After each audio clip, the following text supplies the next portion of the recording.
How have things been this week? Probably a lot more enjoyable with regards, Alison, the fact that we have been able to probably drip feed information in to the players all week. We had a bit of a crash course last Friday in trying to go through every part of the team and speak to them all and try and make them feel good about themselves and try and give them some sort of information of what we're looking for structure-wise. So this week's been a little bit better just because, when we had the phone call on Monday, I had the phone call or pulled by Alan to say that, they'd like me to take the team this week. Then we started to make plans. We'd started to make plans anyway for Dundee coming up, but we were able to formalise things a lot more, structured training in the way we wanted to do.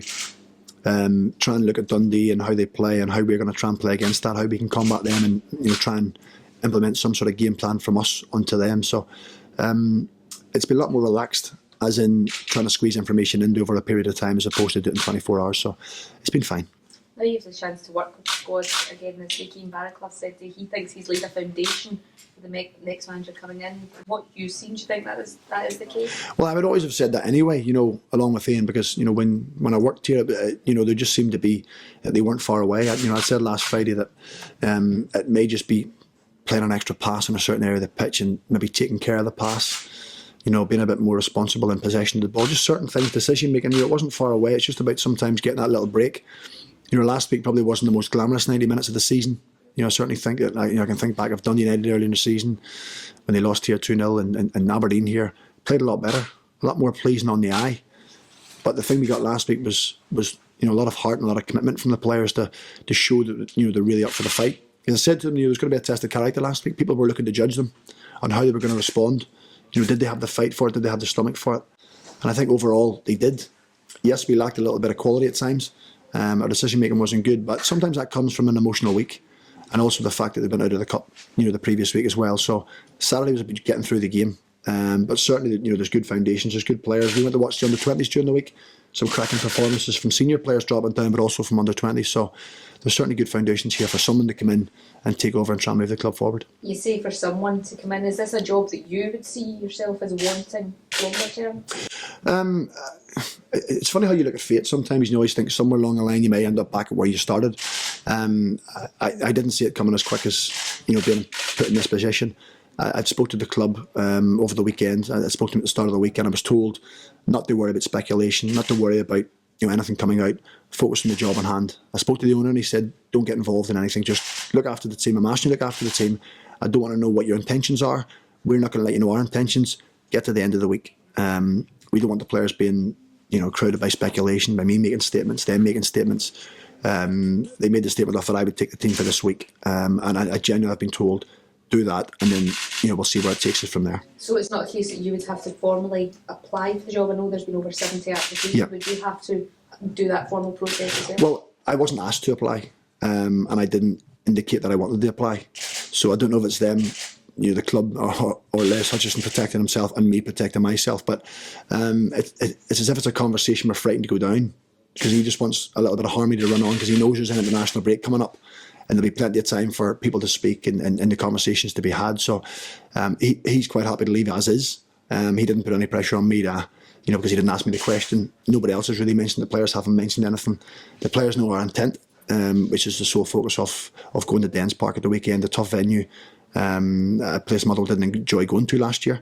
So, that's in the back of the mind as well. We want to go and get a positive performance, which will then reflect in a positive result. You seem very focused just simply on the product's going to be on the pitch, and not thinking about anything. No, it's been easy because I haven't been speaking to anybody. It's not as if the question is being asked 4 or 5 times a day by different people. So it's been nice to be in the background this week and actually get on the training pitch and see the players flourishing during some training sessions. Players who potentially over the past month or so, people have questioned certain aspects of their play and certain aspects of their attitude. And we've just been trying to reiterate, you can't train at a certain intensity and play at a different intensity. You have to try and do it all as one. It's kind of normal football management speak, but you generally can't. So it's just refreshing players from that. Yeah, I'm quite relaxed because I trust the players know what we're looking for. Myself and Stephen Rumsden have worked well with them this week. It's been enjoyable, it's been fun, but that all comes back off winning a football match. When people win games and people feel a little bit better about themselves, the spirits go up a little bit. There's more enjoyment. People think, I actually enjoy winning that game. And I said last week, if we can just bottle up this emotion, I said to them after the game, bottle up this emotion, remember this moment, and next Saturday before you go to 2:45 or 2:50, try and think back to it. Use that as your little motivating tool again to think, you know what, that's what I want again. You then have to make that conscious decision in the short period of time to make sure it happens again.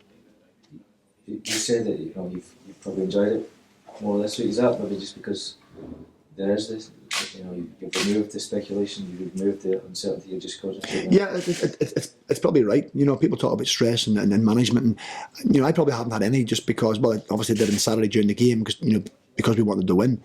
But this week I haven't really had anything because I haven't had to speak about it, which has been good. Nobody's really tried to interfere with what we've done. We've been able to focus on Dundee itself and have a more normal week. Last week was obviously very abnormal because of the manager leaving, things going on. But I'm guessing if you do go into full-time management, the intensity's there every day. The questions are there, the speculations there every day, from jobs, from winning, from losing. Whereas I suppose I'm getting an easy ride of it effectively because I've got 2 games, and whatever happens at the end of it will happen.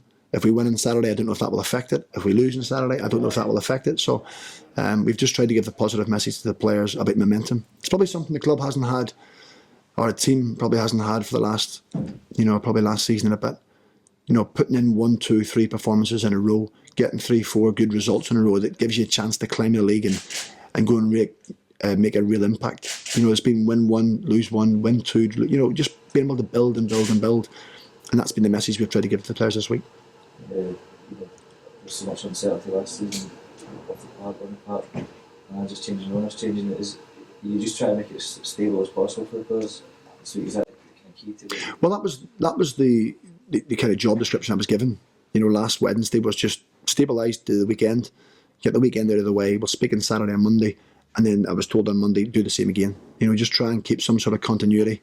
I think to go and bring someone in this week, it would have been similar to last week. I'm guessing there might have been a mad rush to squeeze things in and get interviews done, get people done, and they might have ended up, maybe making the wrong decision or being forced into decisions. So the fact the international break coming up probably helps. But with the uncertainty of last season, I always think when you go through adverse situations, it makes you stronger as a person. Well, it can or it should make you stronger as a person. It can either frighten the life out of you, or it can make you think, do you know what, I want to go and have a little bit more of that. And that's what I said to the players. We have to want a little bit more of what we got last week. We have to try and put everything to bed, what goes on. Focus on you, be selfish, look after your own career and where you see your career path going. If it's to maintain here at Motherwell, great, go and show us. If it's to get better and move on, we'll go and show us that as well. And we benefit from the short time that they're here. You said there was a lot of good performances on Tuesday night, I think it was. Is it quite a difficult job to pick a team these days at Motherwell? Well, on the basis of Tuesday, yeah. I mean, last Saturday was the first time, I think, this season where the first team manager at Motherwell had more than 18 senior players to choose from. I think most weeks we've had 16, 17 with a couple of under-20s involved in the squad. That's not including Don Thomas because he's a first team squad player. But early part of the season we had a couple of younger ones coming up to make up the bench. So Saturday there was the first time there was there was more than 18 players fit. I had the unfortunate job of having to leave 2 out of the 18 altogether. But I said to them, you'll have a chance to play. So some of them had a chance to play on Tuesday to go and show what they could do, and I thought they were terrific. The senior players stepping down, but the younger ones also stepping up. So I'm now thinking, going to Dens Park would easily take a squad of 24, 25, because that many people impressed. But the unfortunate side is you can only pick 11 to start the game. I can only pick another 7 to go on the bench. So it's a difficult time for me. It's not nice, because I know I'm personal friends with some of them, or I was personal friends with some of them, shall we say. But that's the ruthless side of football management. Players have to understand that. Do yourself justice in games. Do yourself justice in training. Don't waste a session to impress somebody. Do not waste it.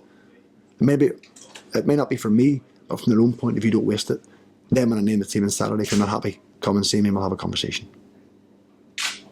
I think you've got a squad that can get the top 6 this year, Steve. There's certainly a squad here who should be pushing on top 6, or certainly knocking on top 6. After the uncertainty at the end of last season, the summer was going to be a big summer to recruit players in. I think some of the talents that Ian Barraclough brought in was very good, very impressive. It does take a little while to settle, which is why after 8 games, Ian feels a little bit unjust that he's left his job, because it takes a little bit longer than that sometimes to get things set in place for players to understand, the tempo of Scottish football. I think a lot of players in the past have come up from English clubs and thought, it's only Scottish football. But, the intensity is there. The competitive edge in Scottish football is there. So now they're starting to adjust. They're starting to find their feet. They're starting to understand what it's all about. I would like to hope there's a squad there who can push top six. But I would think the manager coming in, whoever he may be, would probably look at maybe adding one or two. Maybe look at freeing up a couple of spaces here and there and trying to move people on. When new managers come in, they always want to have a little fresh in things. They always want to try and change a couple of positions. But certainly on the core of the side, I would like to think there's enough there to be challenging for top six, yes. Last time the club obviously went for an experienced manager but from a different league. Do you think that was the wrong approach? I think you should be looking for someone with experience, obviously, in the Scottish. Well, that's always the things that come out, isn't it? When owners or chairmen or general managers make appointments, there's always an element of risk. And I'm sure that's one of the things they must have looked at and thought, the slight risk issue here could be that they've never managed in Scottish football before. But sometimes people's CVs, how they conduct themselves, the way they sell themselves to the board can override that in a way. So I would suspect that the owners would be more prepared for a job interview this time. It's the first time that Les Hodgson had actually appointed a manager. I'm not saying it was the right one or the wrong one. That's certainly, I'm distancing myself from that. But the procedure that he went through, it will stand him in good stead, I'm guessing, for what he looks for in future. If he'd brought a manager in from another Scottish club and he hadn't done well, that couldn't have been labelled at him. He then would have found something else to ask the question, not you personally, but that would have been in something else. Well, he didn't manage at this level, he didn't do that. So there's always pros and cons, and there's always queries and theories if a manager succeeds or doesn't. But the fact that Ian had done well in previous countries with smaller budgets and his teams had probably overachieved, that was certainly a pull in power.